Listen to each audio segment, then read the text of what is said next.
Hello and welcome to EPG Pathshala.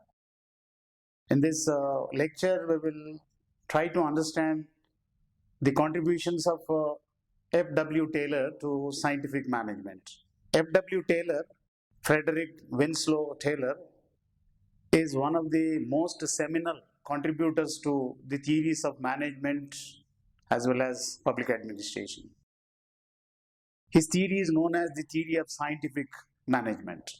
Taylor was a mechanical engineer. Of course, he became an engineer by training rather than education. He had to midway stop his higher education because of poor eyesight, and he had to join as an apprentice. Apprentice is a worker at the low level.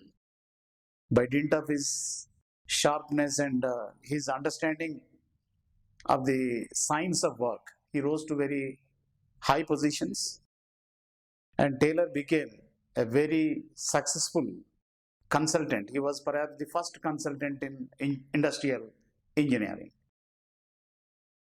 Taylor's contributions are to the science of work. Taylor said that management is a true science. Management here may be used as an alternative to administration. Maybe as students, you would somewhere get to read whether administration is a science or an art. Most of us generally believe administration is an art rather than a science. But Taylor said management is not only a science, but it is a true science. Truly, it is science. Not only that, he believed that management is a science. He tried to do many things to make management scientific. Although scientific management is a school of thought in management and administration, the contribution and this scientific management school is the result of contributions of many people. Taylor was one among them, but perhaps the most prominent among the contributors to scientific management. As was mentioned earlier, scientific management is a broad school of thought to which many people have made contributions, and the most signal and the most important contribution is made by F.W. Taylor. In addition to Taylor, Gilbert and Gilbert, Maurice Cook, Charles Babbage too have made contributions to scientific management. Taylor's scientific management contributions have to be understood in the context of the Industrial Revolution. In the aftermath of Industrial Revolution, the industries were operating in a very confused state of affairs. There was no scientific understanding as to how work has to be achieved. So therefore, Taylor's contributions have assumed great importance. Taylor's contribution is a part of classical theory. The classical theory itself is a contribution of many writers, including Taylor. But Taylor's specific contribution is to what is known as work management theory. Taylor went to the brass tacks of management. He went to the lowest aspects of management, and he focused attention on the individual workers and on making workers' contribution more scientific and more productive.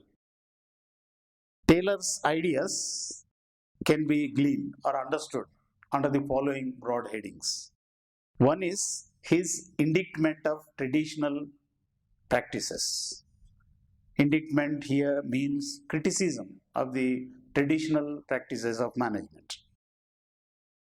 Now, the traditional practices of management are known as seat of the pant approach based on intuition. Now, managers used to take decisions based on their intuition. Intuition is something which comes to one's mind, not just based on one's deep experience or wide experience or deep understanding. So whatever people felt, they thought that is how the management has to be done. He was critical of this. Secondly, they were following what was known as rule of the thumb method. Rule of the thumb method is trial and error method. Now, for doing anything, there could be two approaches.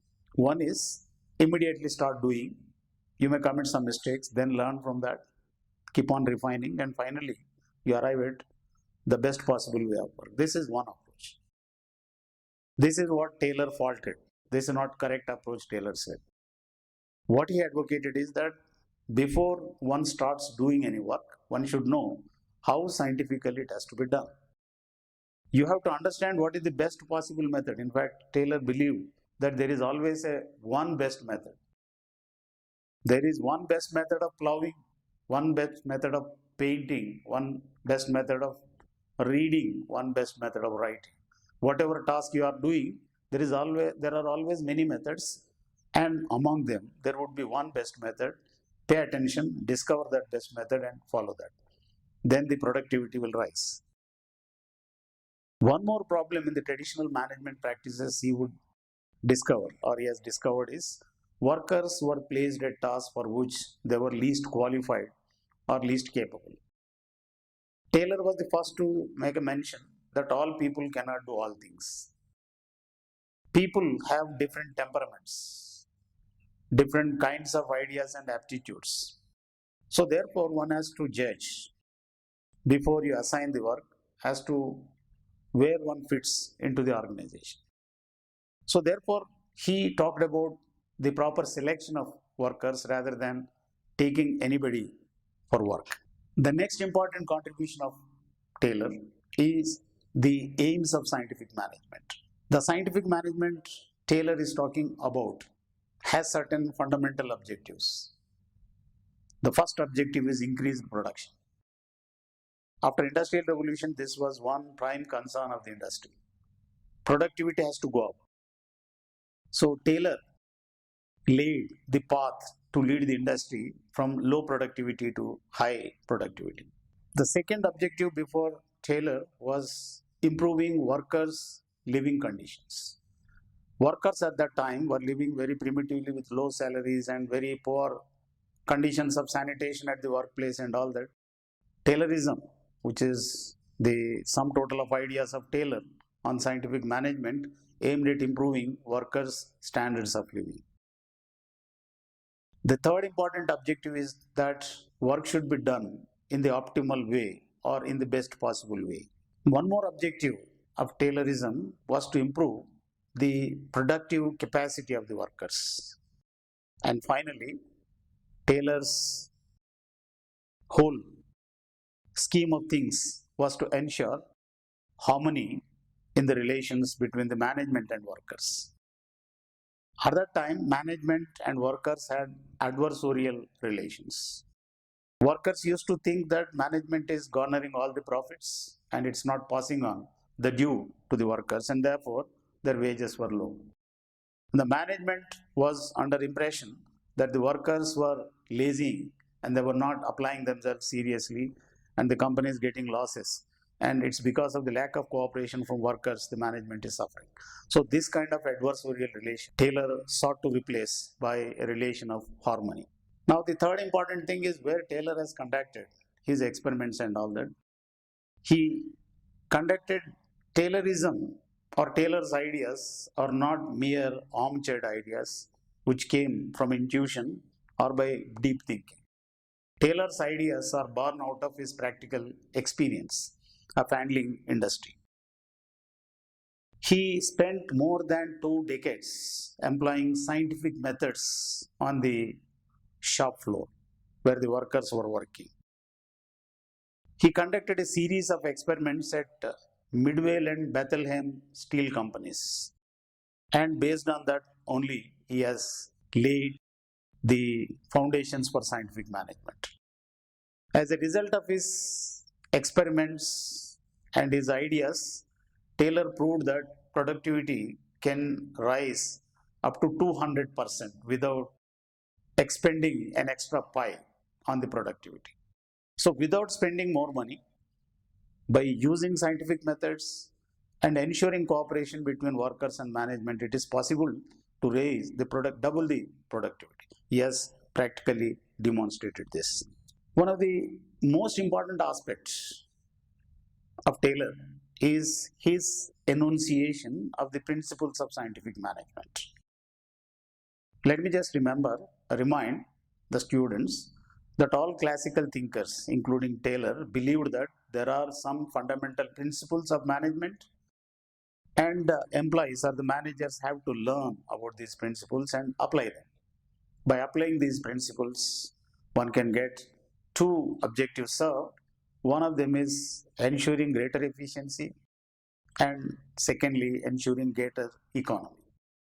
Efficiency leads to more production or productivity. Economy leads to less spending of resources, including money, time, and maybe raw materials. So these objectives can be achieved by using the principles of scientific management. Actually, Taylor became very controversial, and when Taylor was making his contributions, a lot of hue and cry was made, and there were many complaints against Taylor, and therefore in America, the American Congress is like the Parliament of India, they appointed a committee on Taylorism, and Taylor was asked to come before the committee and explain what his ideas were.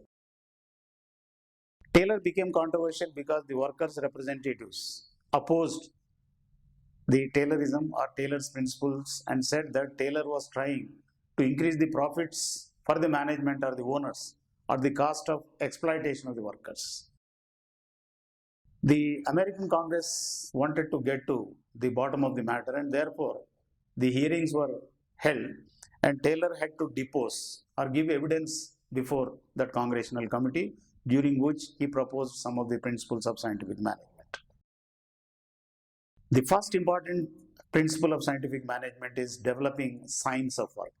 The science of work is nothing but the combination of best methods of work.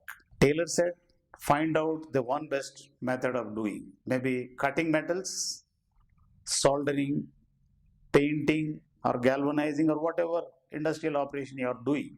There are always different ways of doing, and find out the best possible way of doing it. Science of work comprises of all the best possible methods of work. So this science of work has to be first developed, and this is the important principle of scientific management. The second important principle is selection of the best workers.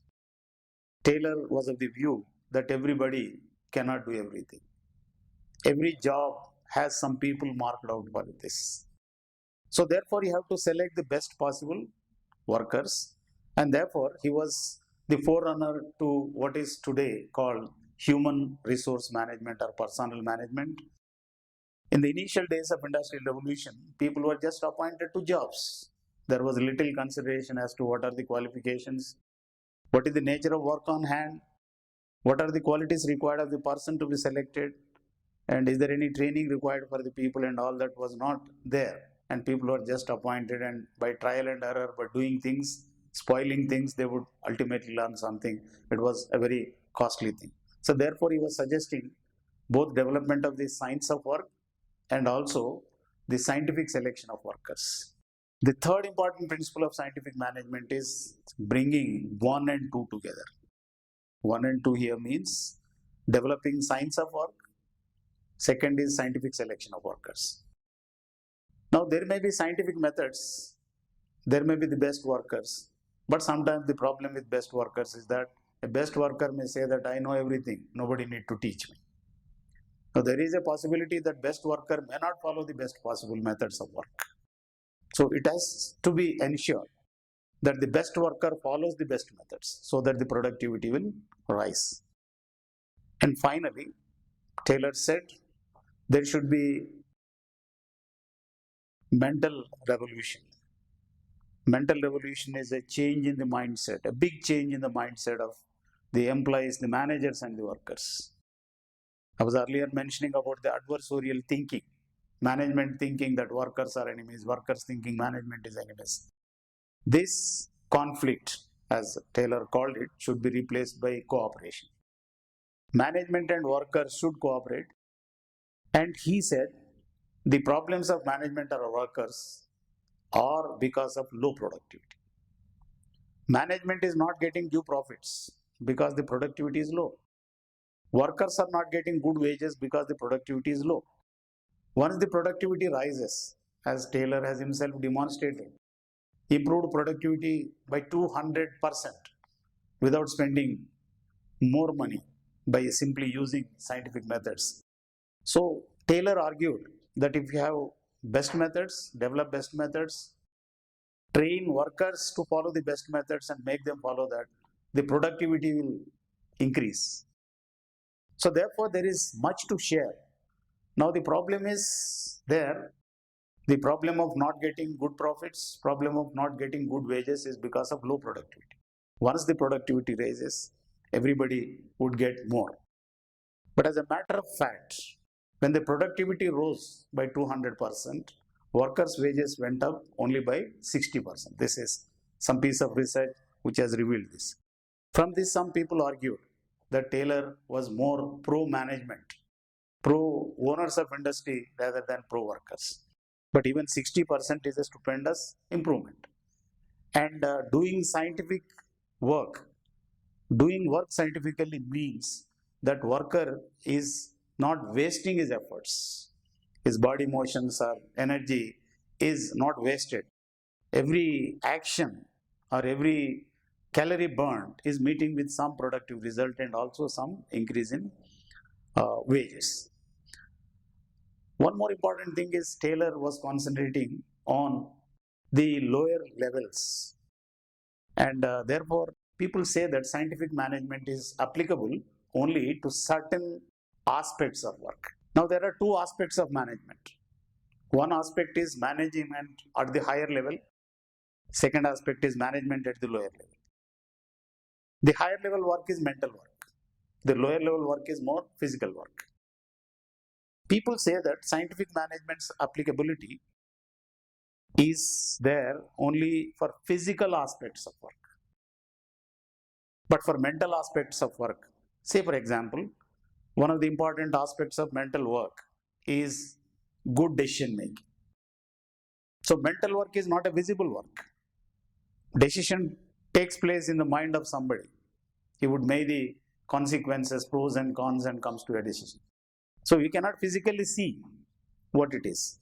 So therefore, some people say one aspect of criticism against Taylor is that Taylor is more pro-management or pro-owner rather than pro-worker. Second, Taylor's contributions are more applicable to the lower level management rather than to the higher level management. Now, one more aspect, perhaps neglected in Taylorism or Taylor's contribution, is the motivation of workers. Now, motivation is a force that propels a passive worker into an active worker. Motivation is a force that makes a person persist in his work. Motivation helps a person to work energetically. These things are very important. But Taylor's theory does not have anything to answer these questions. Why motivation fails? How to bring about motivation? What are the methods of motivation? Of course, there are so many theories in public administration and management which have addressed this question, and these things you will learn in some of the future lessons. Well, let me just recap what has been discussed. Frederick Winslow Taylor, who started as an apprentice at the lowest level, rose to be the chief executive and became very eminent consultant. His contribution is to scientific management.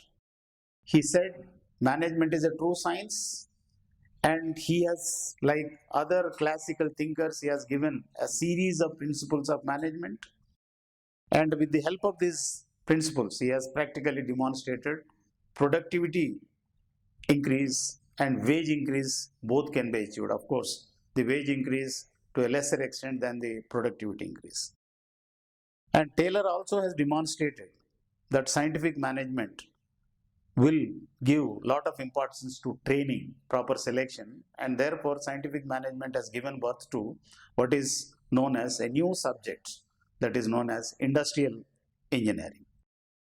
Yet another important contribution of Taylor was the concept of functional foremanship. We have somewhere in the other lessons, we have seen that there should be unity of command as a principle of management or administration. What this principle says is that there should be one boss for one subordinate.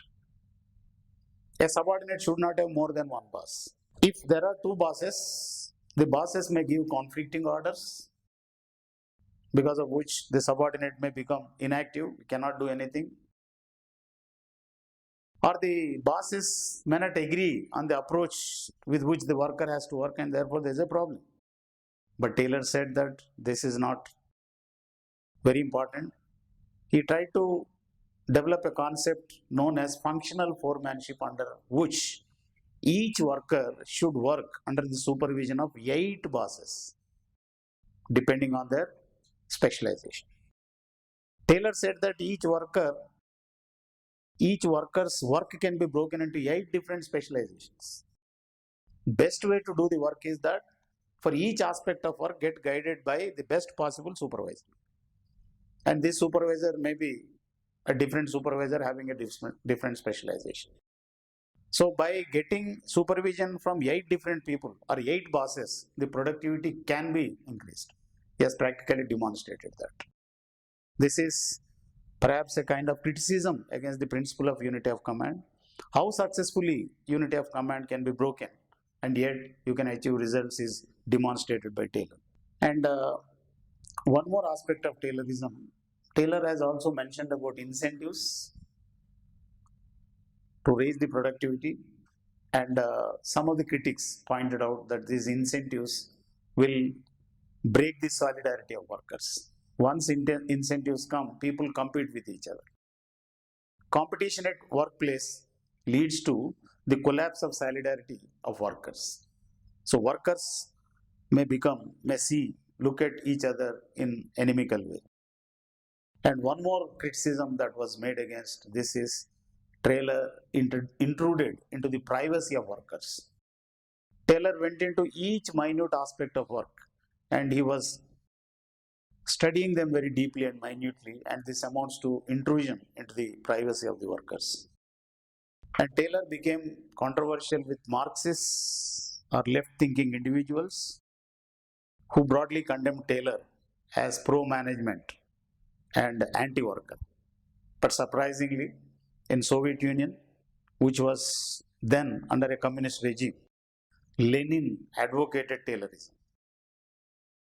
Lenin asked the captains of industry to learn from Taylorism. He actively canvassed for introduction of Taylorism on the shop floors of Soviet Union. And it's a matter of history that Soviet Union has achieved a lot of advances in science, technology, space research, industrial engineering and all that. And Taylorism was in some measure responsible for this.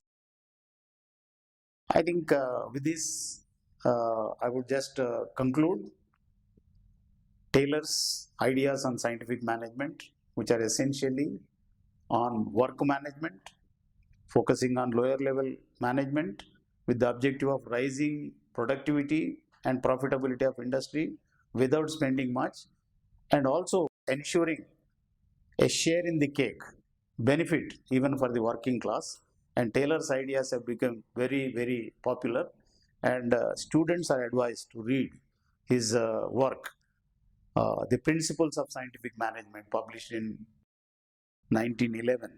And this gives you an idea of the original ideas of Taylor. Taylor, to assess him, Taylor has a big place among the thinkers of management and administration. Taylor was the one who said management or administration is also a science. It's not only the natural sciences like physics, chemistry, mathematics, which are sciences, but management also can be science. And in fact, that way, Taylor was forerunner to behavioralism. Behavioralism is yet another theory that comes up in public administration. Behavioralism tries to say that the methods of study of science are also applicable to social sciences, including public administration. Taylor, without saying that, was saying much the same.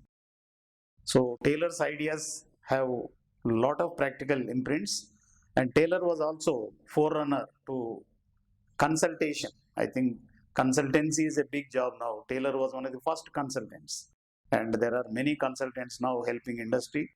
And Taylor was a pioneer in industrial engineering also.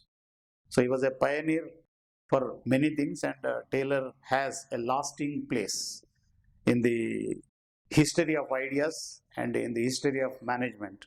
And therefore, Taylor and his ideas on scientific management are worth remembering.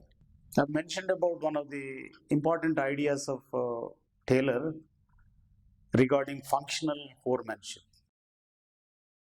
The idea is that there should not be one foreman. Function wise, there should be foremen.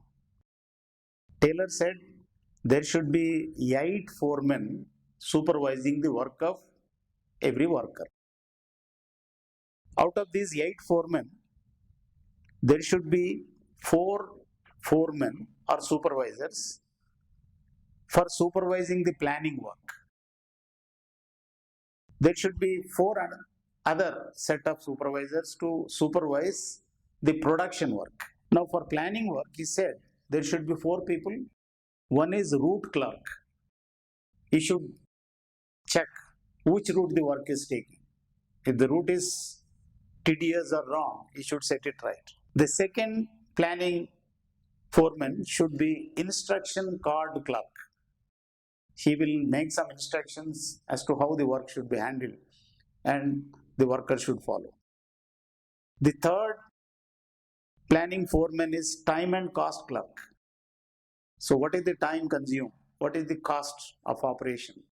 The guidance is given by him. And the fourth planning boss or foreman is disciplinarian. He would take care of the discipline, matters of discipline. Coming to 4 foremen relating to production, the first is speed boss.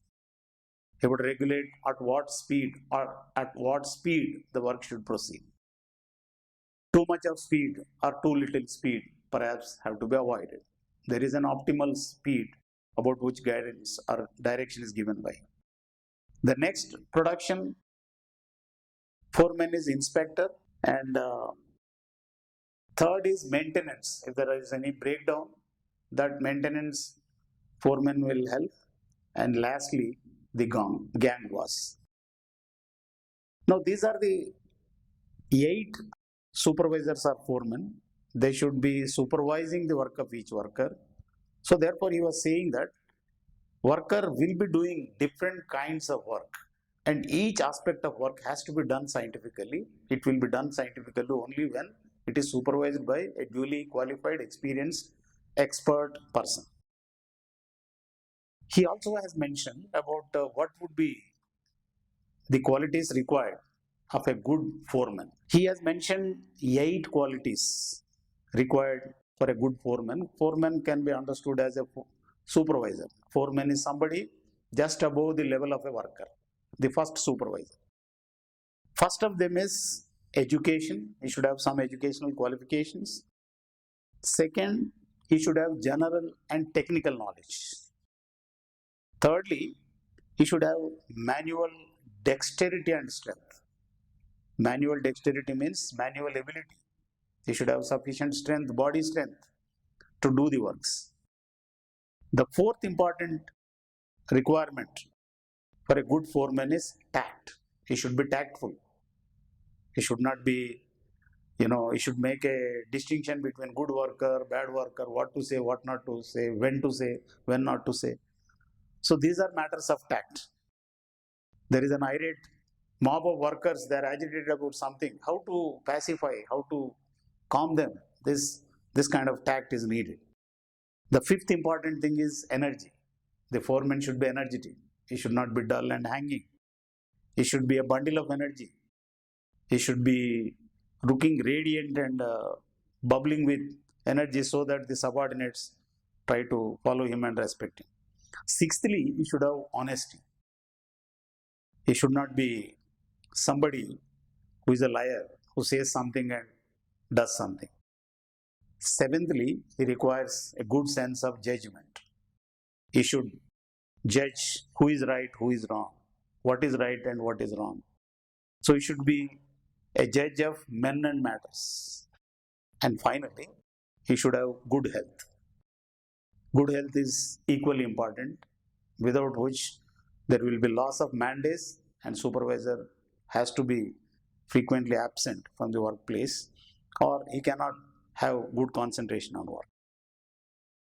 So therefore, these are 8 qualities of a good foreman. Let me just recap: education, general and technical knowledge, manual dexterity and strength, tact, energy, honesty, judgment, and finally good health.